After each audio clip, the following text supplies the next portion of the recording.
میرے عزیزو، خدا کسی کی نیکی کو، کسی کی قربانی کو رائگاں نہیں کرتا۔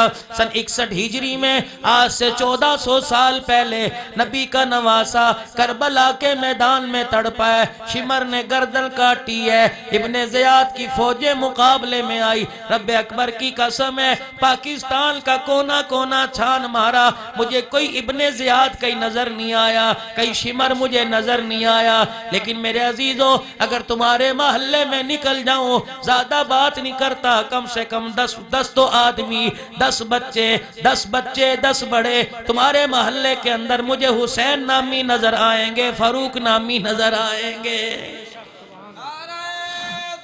کون حسین رضی اللہ تعالیٰ عنہ؟ حضرت ابو عبیدہ رضی اللہ تعالیٰ عنہ کہتے ہیں ایک وقت ایسا آیا، حسین کس گود کے اندر آیا؟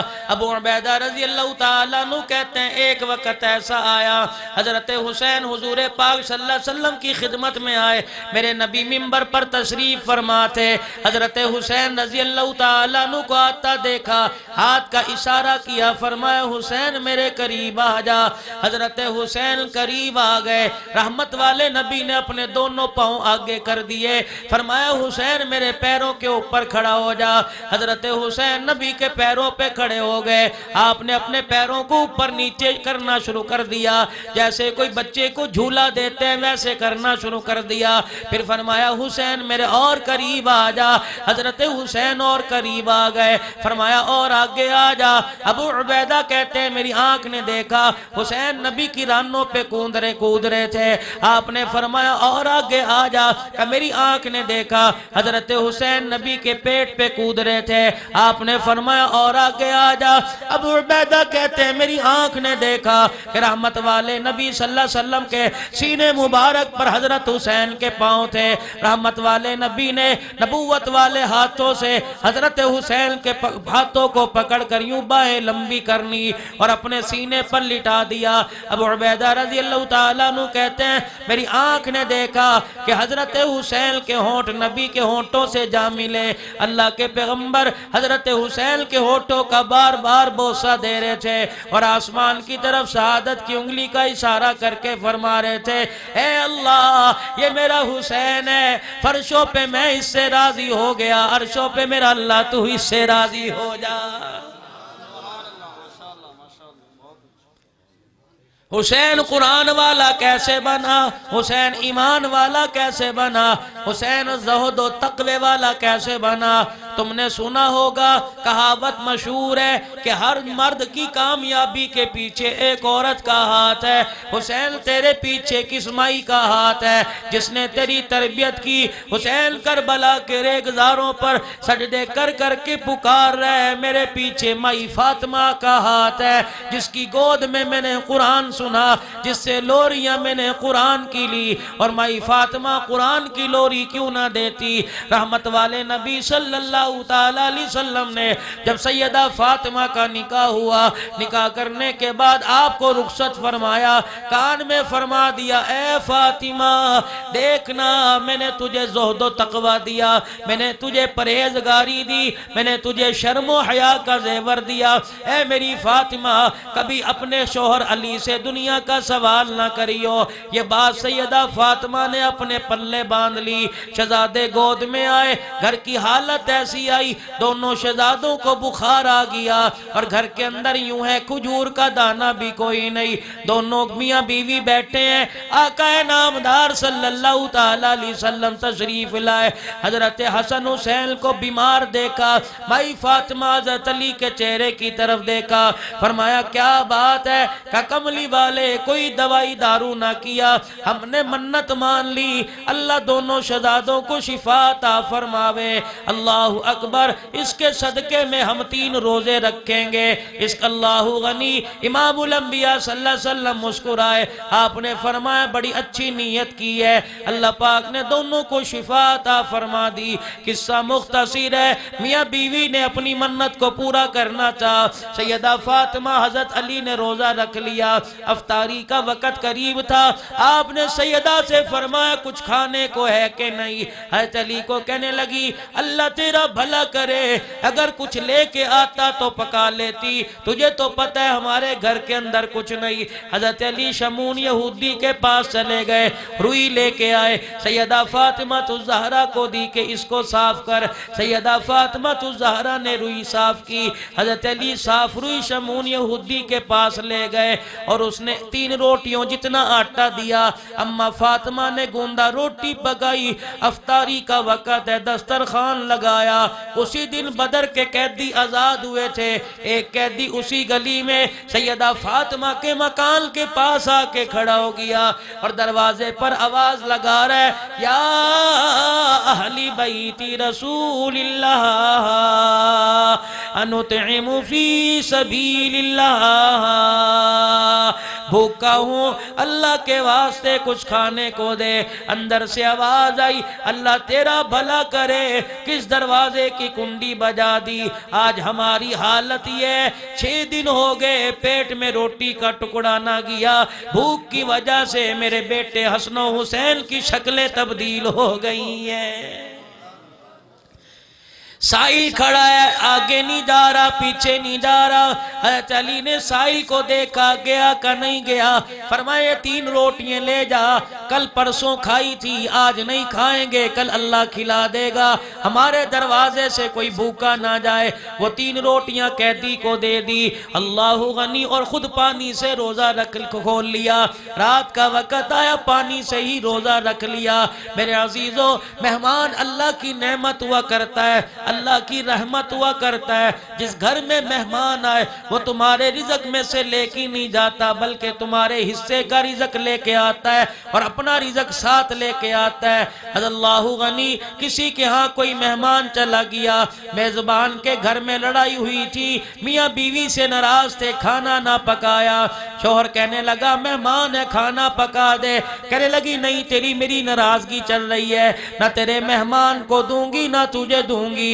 اللہ غنی، اتنی دیر میں مہمان گھر سے جانے لگا، صاحب خانہ نے روکا کہ ٹھہر جا، تھوڑی دیر ٹھہر جا، بھی کھانا آ رہا ہے، ابھی کھانا آ رہا ہے، پتہ کوئی نہیں کہاں سے آوے گا۔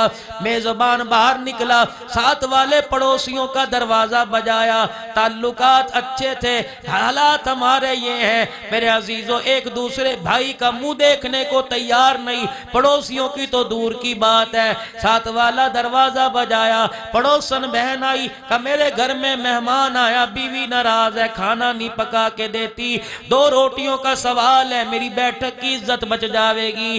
پڑوسن کہنے لگی فکر نہ کر، ابھی تیری اور تیرے مہمان کی پکا کے بھیجتی ہوں۔ اللہ اکبر، گھر والی کو بھی غیرت آئی کہ میرا گھر والا دوسرے گھر والے سے روٹی مانگ رہا ہے، دوسرے گھر سے مہمان کی روٹی مانگ رہا ہے۔ تھوڑی سی غیرت آئی، باورچی خانے میں جا کے آٹا گوندنے لگی، جس برتن کے اندر آٹا رکھا تھا کیا دیکھتی ہے، حسین چہرے والا آٹے کی بکیں نکال کے جھولی میں ڈال رہا ہے۔ گھر والی ڈر گئی، کہنے لگی کیا بات ہے، ہمارا آٹا کیوں چوری کر رہا ہے؟ اور مسکرا کے کہنے لگا تمہارا آٹا نہیں چوری کر رہا، بلکہ مہمان کا حصہ لے کے جا رہا ہوں۔ اس نے کہا مہمان کا حصہ ہمارے گھر کہاں آ گیا؟ کہ تجھے پتہ نہیں، میں فرشتہ ہوں جو آسمان سے اللہ کی طرف سے آیا ہوں، تیرے گھر مہمان آیا تھا، تیرے مہمان کے آنے سے پہلے اللہ نے اس کا رزق تیرے گھر میں پہلے بھیج دیا تھا۔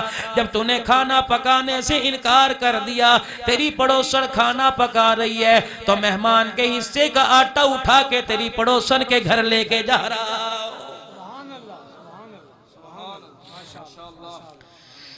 آل رسول کے گھر کی لونڈی ہے سخاوت میرے عزیزو، صرف تم نام کے عاشق کو کام بھی تو سیکھو جو وہ کام کر کے گئے۔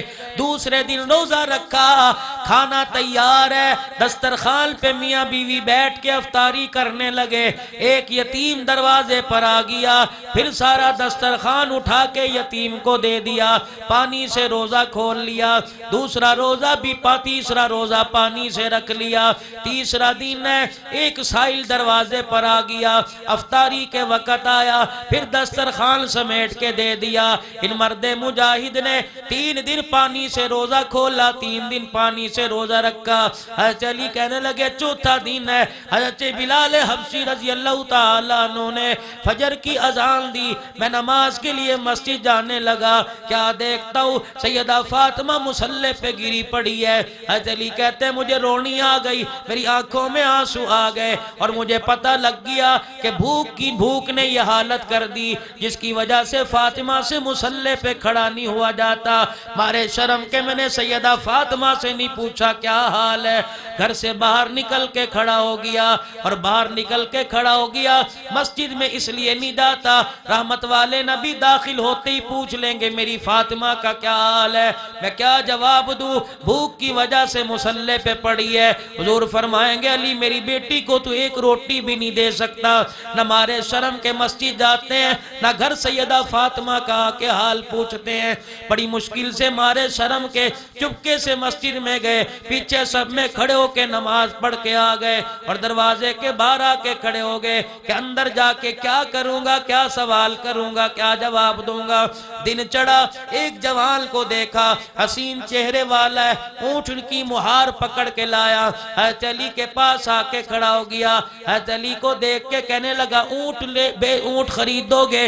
آپ نے فرمایا میرے پاس تو ایک روٹی کے پیسے نہیں، تو اتنے بڑے اونٹ کی بات کرتا ہے۔ وہ جوان کہنے لگا علی ادھار لے لے، میں تجھے ادھار دے دوں گا۔ آپ نے فرمایا سانس کا پتہ کوئی نہیں، کہ علی مر گیا تو معاف ہے، جیتا رہا تو مجھے اس کے پیسے دے دینا۔ حضرت علی نے فرمایا کتنے کا بیچے گا؟ کہ 200 درہم کا بیچوں گا۔ ادھار بیچا، رسی پکڑا کے چلا گیا۔ حضرت علی نے مڑ کے دیکھا، اونٹ بیچنے والا نظر نہ آیا، غلام کمبر ساتھ تھا، رسی پکڑ کے 2 قدم آگے چلے، ایک خوبصورت چہرے والا آ گیا۔ حضرت علی سے کہنے لگا اونٹ بیچو گے؟ آپ نے فرمایا ہاں بیچوں گا۔ کتنے کا بیچو گے؟ کا 300 درہم کا بیچوں گا۔ بھاؤ تاؤ کم نہ کیا، فوراً کھیسے سے 300 درہم نکال کے دے دیے، اونٹ کی رسی دی اور اونٹ کی رسی پکڑی اور غائب ہو گیا۔ حضرت علی حیران ہے، بیچنے والا بھی نظر نہیں آیا، خریدنے والا بھی نظر نہیں آیا، دونوں کہاں چلے گئے؟ آپ نے 300 میں سے 200 درہم علیحدہ کیے، غلام کمبر سے فرمایا جا غلام جس سے اونٹ لیا تھا دیکھ مدینے میں یہیں کہیں ہوگا، جا اس کے 200 درہم دیا، میں تیرا انتظار کر رہا ہوں، اکٹھے گھر چلیں گے۔ شام تک کافی دیر تک غلام سارے مدینے کی گلیاں چھان مار آیا، کہیں اونٹ بیچنے والا نظر نہیں آیا۔ حضرت علی کے ہاتھ پہ لا کے 200 درہم رکھ دیے، اے علی اونٹ بیچنے والے کا پتہ کوئی نہیں، 200 درہم ایک ہاتھ میں، 100 درہم ایک ہاتھ میں، آسمان کی طرف دیکھ کے سوچ رہے ہیں اے اللہ پہلے تو بھوک کی فکر تھی، اب ادھار کی فکر ہے، اے اللہ کیا کروں؟ دبے قدموں سے لڑکھڑاتے قدموں سے گھر کی طرف جا رہے ہیں، اور گھر کے باہر کھڑے ہو کے اندر سے کچھ آواز محسوس ہوئی، ایسے لگا جیسے حضور اپنی بیٹی سے باتیں کر رہے ہیں۔ حضرت علی اندر داخل ہوئے، حجرے کا پردہ ہٹایا، دیکھتے کیا ہے، ادھر اپنی بیٹی کو بٹھا رکھا ہے اور ساتھ بیٹھے ہیں، اتنا مسکرا رہے ہیں اور باتیں کر رہے ہیں۔ حضرت علی حیران ہوئے، کہاں فاطمہ مصلی پہ بھوک کی وجہ سے گری پڑی تھی، اور کہاں باپ سے مسکرا کر باتیں کر رہی ہے۔ حضرت علی کہنے لگے میں حجرے کا دروازہ پردہ کھول کے کھڑا ہو گیا، مسکراتے ہوئے حضور نے میری طرف نگاہ کی اور فرمانے لگے اے علی اونٹ کا قصہ تو بتائے گا یا میں محمد کی زبان سے سنے گا؟ حضرت علی کہنے لگے میرے پیروں سے زمین نکل گئی، میں نے کہا آقا آپ کو کیسے پتہ لگا اونٹ بیچنے والا خریدنے والا کون تھا اور اونٹ کو آگے بیچنے والا کون تھا؟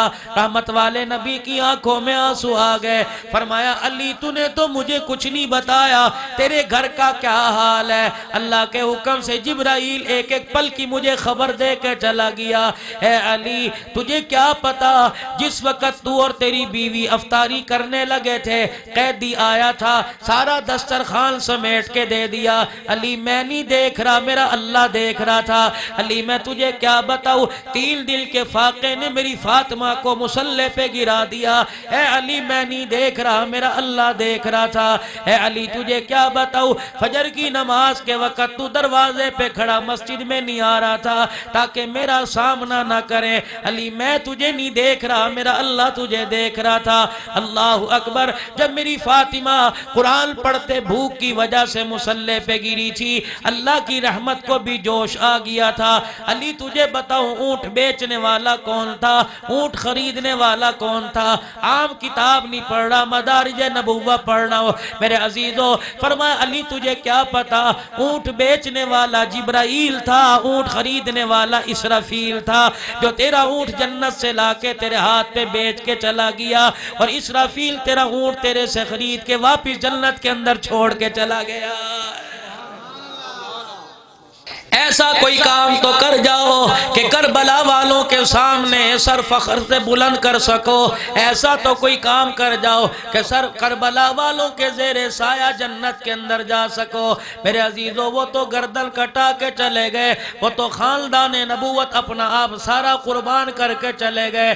میرے عزیزوں رہ ہماری باری گئی، ہمارے پاس کیا ہے، ہم کیا کریں؟ ان کے اسوہ کو سامنے رکھ کے زندگی گزاریں۔ آج یا کوئی کسی کو گالی دے دے، بے شک سگا بھائی ہو، چولہا پانی بند ہو جاتا ہے، مکان کے صحن میں دیوار کھڑی ہو جاتی ہے، ایک دوسرے سے بولنا لا تعلقی ہو جاتی ہے، ختم کر دیتے ہیں۔